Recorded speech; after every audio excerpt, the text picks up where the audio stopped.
இன்றைக்கான இதனுடைய வார்த்தை நலம். பிரசங்கி 7ஆம் அதிகாரம் 5ஆம் வசனம் சொல்லுது, ஒருவன் மூடரின் பாட்டை கேட்பதிலும் ஞானியின் கடிந்து கொள்ளுதலை கேட்பது நலம்.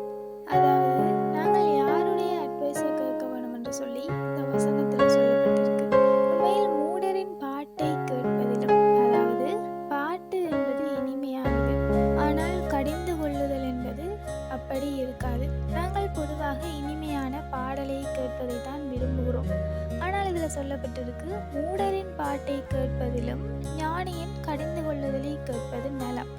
என்னதான் பாட்டு இனிமையாக இருந்தாலும் கூட, அதாவது பாட்டுன்றதில் சொல்லப்பட்ட விஷயம் இனிமையான ஒரு காரியத்தை சொல்லப்பட்டிருக்கு. மூடர் சொல்லுகிறதான இனிமையான காரியத்தை பார்க்கிலும் ஞானி சொல்லுகிறதான கடிந்து கொள்ளுதல் நலம் என்று.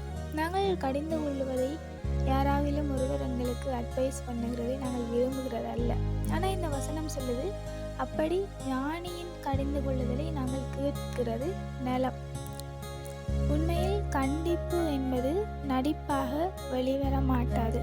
கண்டிப்பு உண்மையானதாக இருக்கும். அப்படி இருக்கும் பொழுது யாராகிலும் எங்களுக்கு கண்டித்து சொல்லுகிறார்களாக இருந்தால் நாங்கள் அதை கேட்க வேண்டியவர்களாக இருக்கிறோம். ஏனென்றால் ஒரு சில நேரங்களில் இனிமையான வார்த்தைகளுக்கு பின்னால் கொடிதான விஷமும் இருக்கும்.